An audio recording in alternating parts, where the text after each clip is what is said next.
Hello and welcome to Pandora FMS.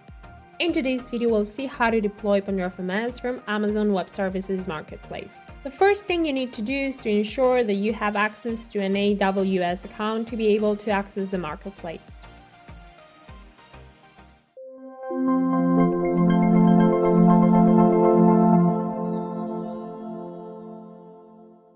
If you're already logged into AWS, go to the link on the page shown on the screen, which may also be found in the description.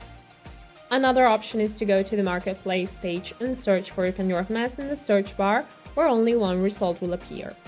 Once you access that result, you will be able to see information about the product. Some of this information includes the product category being deployed, the AMI options, Pandora FMS version, and the deployed operating system version, along with an estimated hourly cost based on the recommended configuration suggested by us as product sellers. However, it will be possible to deploy the product using any of the available machine hardware options. In this case, the recommended configuration is the one called T2 Large, which features 2 CPUs and 8 GB of RAM. To deploy the product, first acquire it.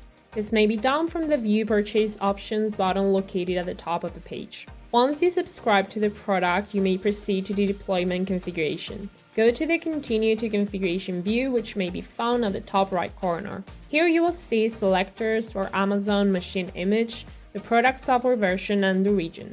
In this case, you will only be able to change regions as the AMI and product version are fixed. Once you select the desired region, click on Continue to Launch. In the view that will open, you will see a button to access the usage instructions and below that the deployment options. By default, the Launch from Website option will be selected. That way, you may choose parameters such as the EC2 instance, which will default to T2 Large, the virtual private cloud and subnet you wish to use, the security group to which the deployed EC2 environment will belong, and the key pair that will ensure security for deployment. Once everything's configured, just click Launch. Optionally, should you choose the Launch through EC2 option, you will see the Launch button directly.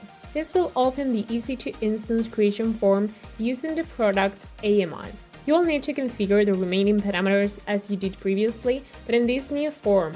Here you will have additional parameters such as the size and type of the hard disk you will use, along with more advanced options available at the bottom of the form. Once you finish configuring the instance parameters, click on Launch Instance.